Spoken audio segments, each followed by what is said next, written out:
Hey there, my name is Paul Woodward and I'm from Superannuation and Insurances. Today we're going to have a look at 5 charts to keep in mind during tough times like now.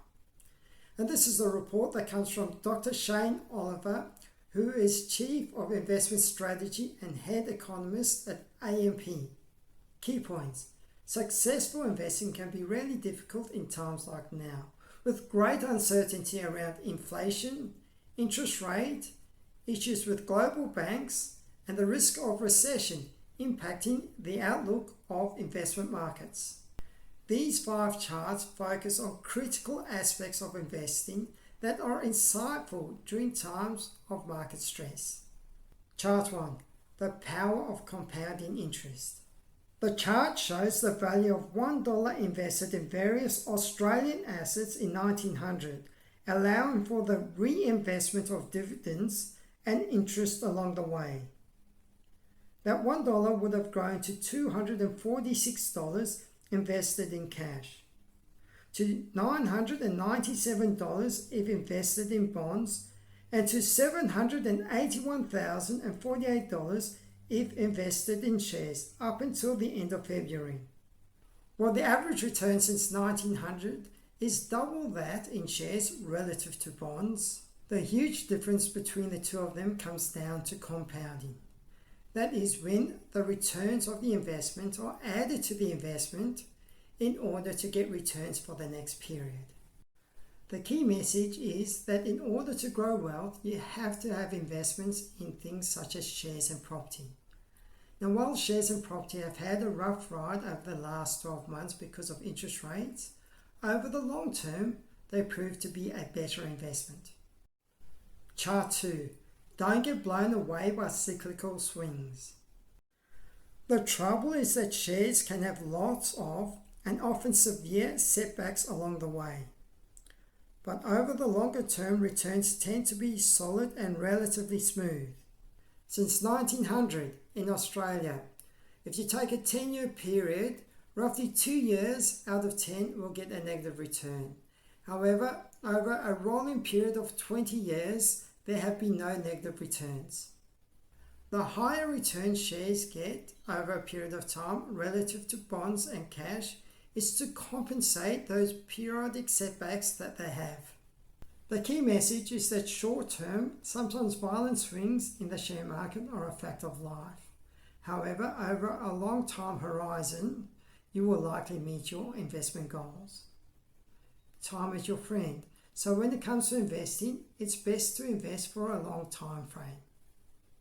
Chart 3. The roller coaster of investor emotion. It's well known that the swings in investment markets are more than can be justified by moves in investment fundamentals alone, like profits, dividends, rents, and interest rates. This is because investor emotion plays a huge part. This chart shows the roller coaster that investor emotion traces through the course of an investment cycle. Once a cycle turns down in a bear market, euphoria gives way to anxiety, denial, capitulation, and ultimately depression, at which point the asset class is underloved and undervalued, and everybody who is going to sell has, and it becomes vulnerable to good or less bad news. This is the point of maximum opportunity. Once the cycle turns up again, depression gives way to hope and optimism before eventually seeing euphoria again. The key message is that investor emotions play a huge part in magnifying the swings in investment markets. It's best not to get sucked into this emotional roller coaster. Of course, this is much easier said than done. Chart 4. The wall of worry. There's always something for investors to be worried about, it seems. The global economy has had plenty of worries over the last century, but it got over them with the Australian share market returning 11.7% per annum since 1900, with the US shares returning 9.9% per annum. The key message. Worries are normal around the economy and investing, and sometimes they become intense, like now, but eventually they will pass. Chart 5. Timing is hard. Temptation to time the market is immense, but timing the market is difficult. A good way to demonstrate this is with a comparison of returns if an investor is fully invested in shares versus missing out on the best or worst 10 days.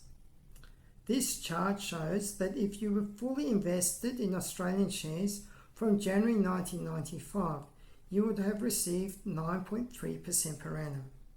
If by trying to time the market you avoided the 10 worst days, that's the yellow bars, you would have boosted your return to 12.2% per annum. If you avoided the 40 worst days, it would have been boosted to 17.1% per annum. But this is very hard, and many investors only get out after the bad returns have occurred, just in time to miss some of the best days. For example, if trying to time the market you miss the 10 best days, that's the blue bars, the returns fall to 7.2% per annum. If you miss the 40 best days, it drops just to 3% per annum. The key message is that it's hard to time the market. It's best for most people to stick to an appropriately well thought out long-term investment strategy. And there we have it. I've just given you some of the key points of the 5 charts from Dr. Shane Oliver. For those of you who are interested in reading the full report, make sure to click on the link provided. My name is Paul Woodward and I'm from Superannuation and Insurances.